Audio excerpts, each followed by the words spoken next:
Assalamualaikum warahmatullahi wabarakatuh. Selamat pagi kakak dan abang. Gimana kabar kalian? Semoga kalian selalu dalam lindungan Allah Subhanahu wa Ta'ala dan terhindar dari COVID-19 yang sedang mewabah di negeri kita ini ya. Hari ini kita bertemu kembali di materi IPA. Jadi materi hari ini tuh kita bahas tentang jangka sorong, dan hari ini materinya itu hitungan. Jadi Ibu harap kalian bisa fokus dalam memahami materi yang Ibu jelaskan. Semoga kalian bisa paham ya. Baiklah kakak dan abang semua, jadi hari ini kita akan bahas tentang jangka sorong. Tapi sebelum itu Ibu mau bahas dulu nih tentang ketelitian pengukuran. Nah, jadi kakak dan abang, ketelitian pengukuran itu sangat-sangat diperlukan ya. Apalagi kalau kita memang lagi mengukur sesuatu, kita itu memang harus fokus, harus sangat-sangat teliti. Kenapa? Karena beda 0,1 mm aja itu udah sangat-sangat mempengaruhi gitu ya pengukuran kita. Jadi ketelitian pengukuran ini juga sangat diperlukan Kak Bang di dalam mendesain sebuah alat. Contohnya apa? Contohnya mobil gitu. Jadi di mobil itu ada nggak skrupnya? Ada ya. Coba kalian bayangkan kalau misalnya skrupnya itu nggak sama dengan pasangannya gitu. Mungkin bedanya cuma 0,01 mm, yang bisa dikatakan apa sih pengaruhnya gitu ya, 0,01 gitu. Tapi walaupun cuma bedanya sangat tipis, sangat hampir tidak kelihatan sebenarnya bedanya, tapi karena memang tidak sesuai gitu ya dengan pasangannya, maka keduanya itu tidak dapat dirangkai dengan baik. Nah, kalau misalnya skrupnya aja nggak pas, otomatis bisa nggak mobilnya berjalan secara normal? Enggak ya. Jadi itu makanya ketelitian pengukuran itu sangat-sangat penting gitu. Jadi agar apa? Agar alat-alat yang kita rangkai itu dapat berjalan dengan baik gitu. Jadi itu tentang ketelitian pengukuran ya. Jadi sebelum kita masuk ke pengukurannya nih gitu ya. Jadi Ibu harap ketika nanti kita mengukur menggunakan jangka sorong, yang paling utama harus kalian pegang adalah teliti gitu ya. Oke, lanjut. Jadi di bab ini itu nanti ada jangka sorong dan mikrometer scope yang bakalan kita bahas. Tapi untuk hari ini kita bahas jangka sorong dulu. Untuk mikrometer scope insya Allah minggu depan akan kita bahas. Oke, tetap semangat. Nah, kita bahas tentang jangka sorong. Nah, jadi kakak dan abang, bentuk jangka sorong itu seperti ini ya. Nah, seperti ini adalah bentuk jangka sorong. Jadi fungsi jangka sorong ini itu apa Bu? Yang pertama adalah mengukur diameter luar benda. Jadi caranya gimana? Silahkan kalian perhatikan di video ini ya. Yang pertama itu dibuka dulu rahangnya, kemudian nanti dia bergeser, ya kan? Kemudian nanti kita masukkan bendanya dari bawah. Jadi Ibu ulangi. Yang pertama buka kuncinya, kemudian buka rahangnya, ini ya digeser gitu. Kemudian nanti masuk bendanya dari sini, gitu ya. Jadi kalau dikatakan mengukur diameter luar benda, maka bendanya itu di sebelah dalamnya. Karena apa? Karena yang mau kita ukur itu adalah luarnya, gitu. Kalian perhatikan. Nah, bendanya ini ada di dalam jangka sorongnya kan. Kenapa? Karena yang mau kita ukur itu adalah bagian luar sininya. Nih. Jadi yang mau kita ukur itu bagian di luarnya ini, gitu. Oke, sampai sini paham ya? Nah, selanjutnya yang kedua, fungsi dari jangka sorong itu adalah untuk mengukur diameter dalam. Nah, kalau tadi diameter luar, yang sekarang adalah diameter dalam. Coba kalian perhatikan. Kita ulangi. Yang pertama tetap kuncinya dulu dibuka, kemudian jadi yang bergeser itu yang bagian sebelah sini ya. Jadi kakak dan abang, kalau tadi bagian diameter luar benda Yang kita gunakan yang bagian bawah, ya kan? Nah, kalau di diameter dalam yang kita gunakan itu adalah bagian atas, yang sebelah sini, gitu ya. Nah, coba kalian perhatikan lagi. Jadi di sini nanti ini bisa kita geser, ya kan, kita geser. Nah, jadi bendanya ini, nah, yang diukur kan yang di dalam, gitu kan. Makanya dia alatnya itu masuk ke dalam bendanya, gitu. Tapi yang bagian luarnya tetap di luar, gitu ya. Karena apa? Karena dia mengukur diameter dalam. Jadi dia hanya masuk ke dalam, yang di luar tetap di luar. Beda sama yang diameter luar tadi. Kalau di diameter luar tadi, bendanya semua masuk ke alatnya, ya kan? Oke.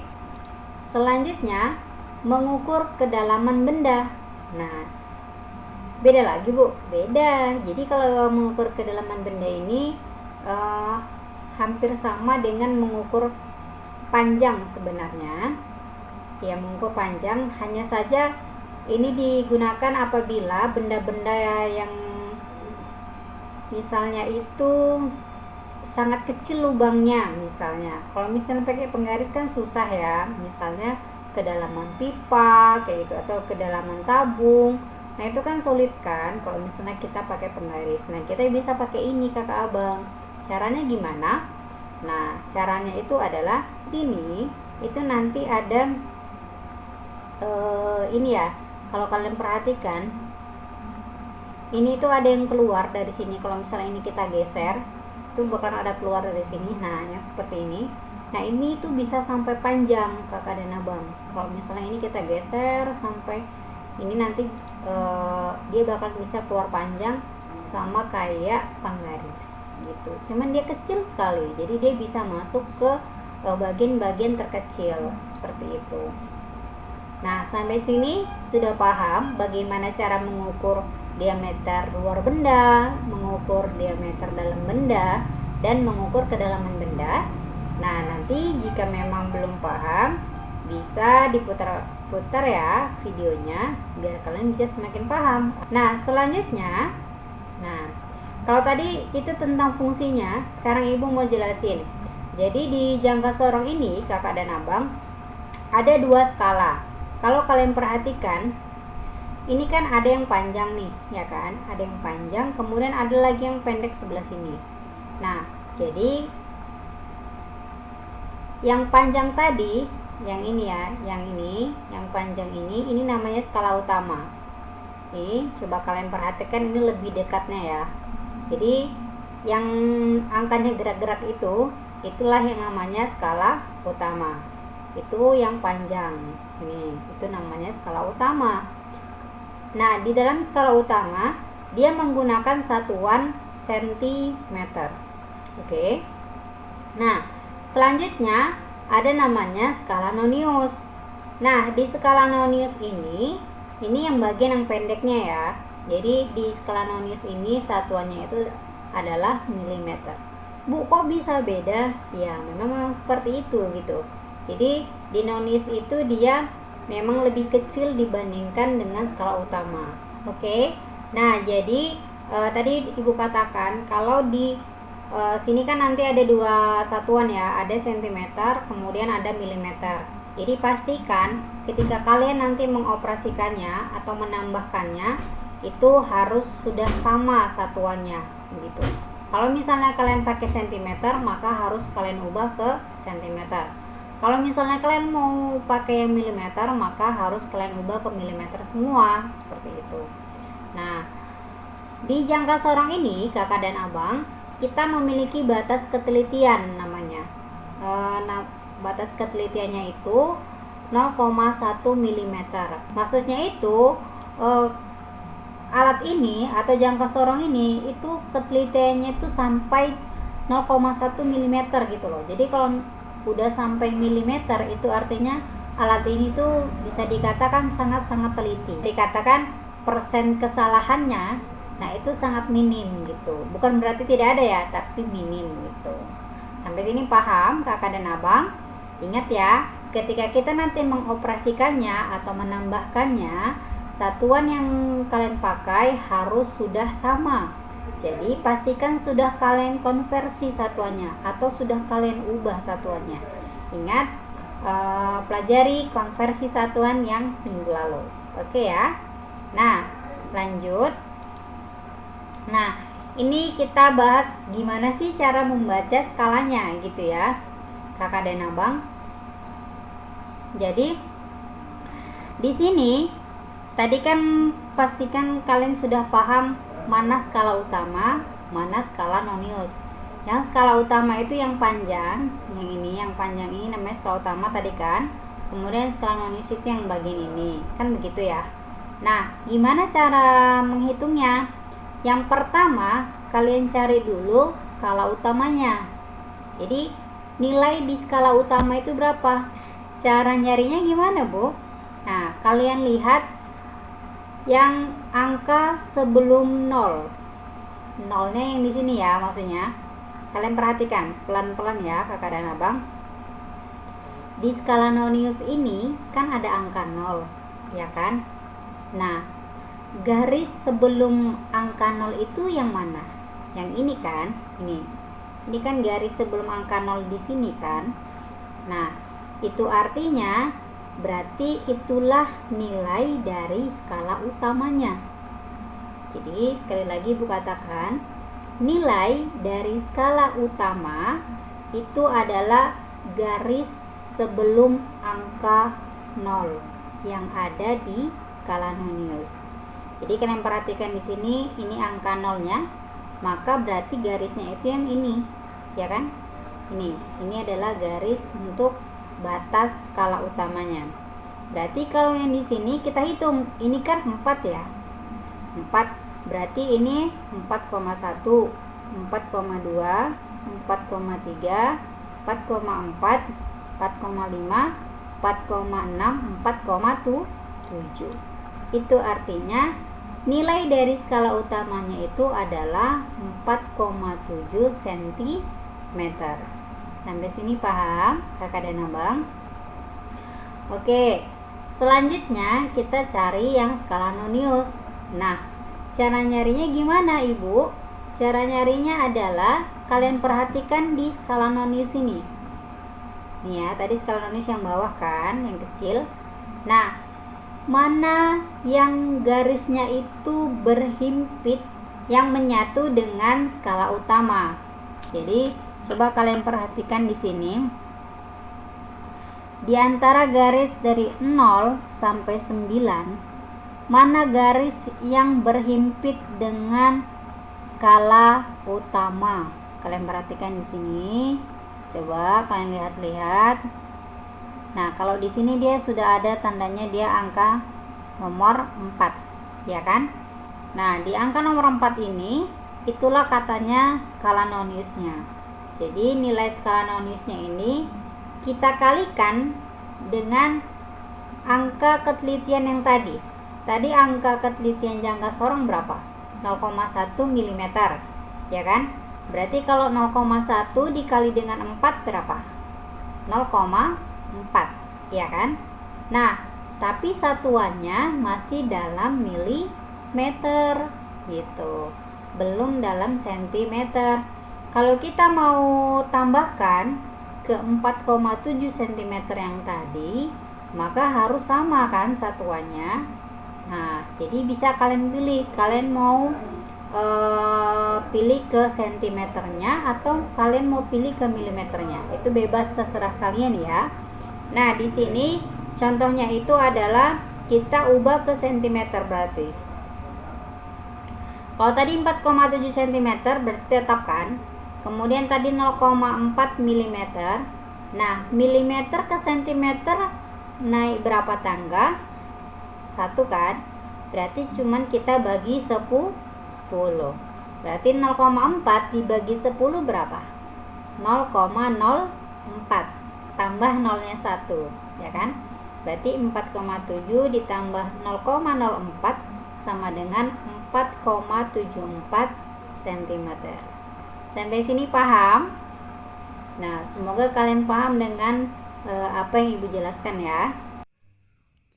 Nah, Sekarang Ibu mau coba jelaskan ke kalian lebih detail lagi ya. Jadi sekarang ini udah ada Ibu gambarkan. Jadi ini adalah contoh penggambaran hasil dari pengukuran jangka sorong gitu kan. Nah, kalian tadi juga udah lihat di sebelumnya yang sudah Ibu jelaskan. Nah, jadi di sini dia udah ada kan, lihat di bagian sini itu ada yang namanya skala utama tadi kan. Yang bagian atas yang ini namanya skala utama tadi kan. Skala utama. Kemudian di yang bagian bawah ini namanya tadi skala Nonius. Nah, pertama-tama yang harus kita cari tadi siapa? Skala utama dulu kan? Berarti kita lihat yang bagian atas. Nah, tadi sudah Ibu katakan, kalau kita mau cari yang skala utama, maka lihat saja garis sebelum angka 0, ya kan? Nah, kalau kita lihat di sini, yang mana garis sebelum angka 0? Angka 0 kan yang ini ya. Ini angka 0. Ini angka 0, berarti garis sebelum angka 0 yang mana? Berarti yang ini kan? Nih. Ini adalah garis sebelum angka 0. Itu artinya berapa nilainya? Kita hitungnya dari sini. Ini kan 3 ya. Berarti 3,1, 3,2, 3,3, 3,4, 3,5, 3,6 gitu. Bu, kenapa nggak yang sebelahnya? Coba kalian perhatikan. Di sini itu yang garis yang sebelahnya berimpit dengan angka 0, maka tidak termasuk. Yang Ibu katakan tadi, garisnya itu adalah sebelum angka 0. Paham ya? Nah, berarti kita tulis di sini. Skala utama di sini Ibu singkat SU. Berarti sama dengan 3,6 cm. Gitu ya. Nah, sekarang lanjut ke skala Nonius. Skala Nonius itu yang kita lihat adalah bagian bawahnya, ya kan?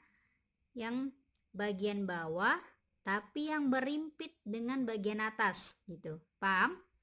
Lihat angkanya itu yang bagian bawah, tapi lihat garisnya yang berimpit sama bagian atasnya. Coba kalian perhatikan di bagian sini ya, Kakak dan Abang. Di antara angka 0 nih dari 1 2 3 4 5 6 7 8 9. Ada 9 garis di bagian bawah. Mana garis yang sangat berhimpit dengan bagian atasnya? Nah, sudah dapat? Nah, yang ini ya. Nah, yang ini yang sangat berimpit dengan bagian atasnya.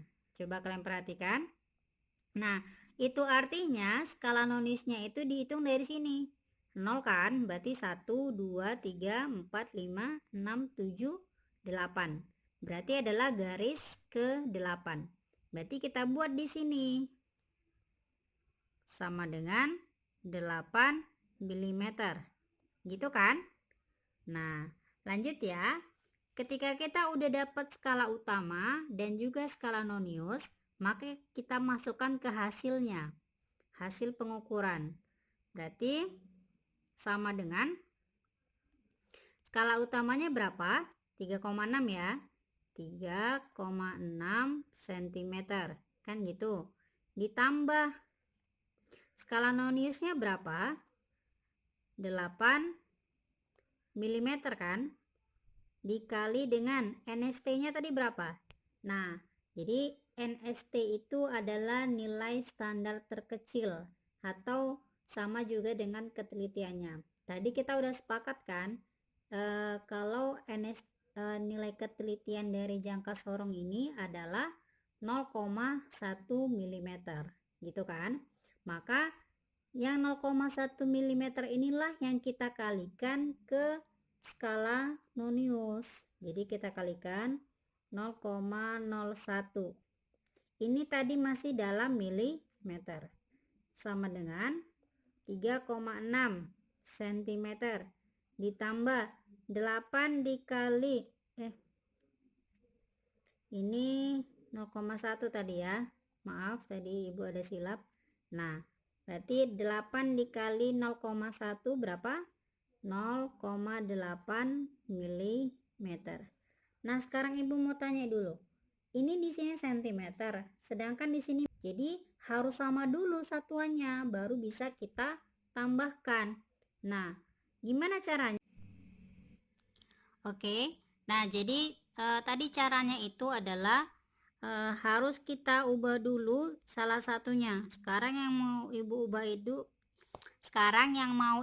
ubah itu adalah si milimeter. Milimeter ke sentimeter itu kan dibagi ya, dibagi 10 kan, karena dia cuma naik satu tangga. Nah berarti 0,8 dibagi 10 berapa tuh? Di sini 0,8 dibagi 10. Ini supaya dia dalam sentimeter. Maka 3,6 cm tambah 0,08 cm. Nah, kalau seperti ini sudah bisa kita tambahkan. Sudah. Jadi 3,6 ditambah 0,08 menjadi 3,68 cm. Oke, sampai sini paham? Atau masih bingung, Bu, itu gimana sih koma-komanya gitu ya? Jadi abang dan kakak, sebenarnya ini adalah operasi dasar. Jadi ibu harap kalian sudah paham ya, operasi dasar, apalagi ini penambahan gitu. Cuma apalagi ini hanya tambah-tambah gitu. Mungkin ibu jelasin sebentar di sini. Kalau kita mau menambahkan yang operasi atau penjumlahan koma, jadi pastikan komanya itu harus sejajar. Jadi kalau di sini kan 3,6 ya. Kemudian mau kita tambahkan dengan 0,08. Berarti 0,08. Jadi si komanya ini harus sejajar kakak dan abang.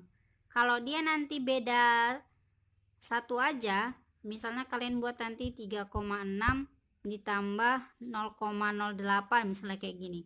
Nah itu nggak bisa, nanti dia udah beda di hasilnya. Oke, sampai sini paham ya? Yang ini salah. Nah berarti langsung aja, ini 8 berarti kan, kemudian 6 ditambah 0 6, komanya tetap menjadi koma, 3 ditambah 0 3, berarti hasilnya adalah 3,68. Baiklah kakak dan abang, mungkin sampai di sini pertemuan kita hari ini. Semoga kalian paham ya dengan materi yang ibu jelaskan. Jika memang ada yang belum jelas atau mungkin kalian masih bingung, nah kalian bisa japri atau bisa chat langsung ibu secara pribadi ya. Nah demikianlah pertemuan kita hari ini. Marilah kita akhiri dengan membaca hamdalah. Alhamdulillahirobbilalamin. Akhir kalam, wassalamualaikum warahmatullahi wabarakatuh.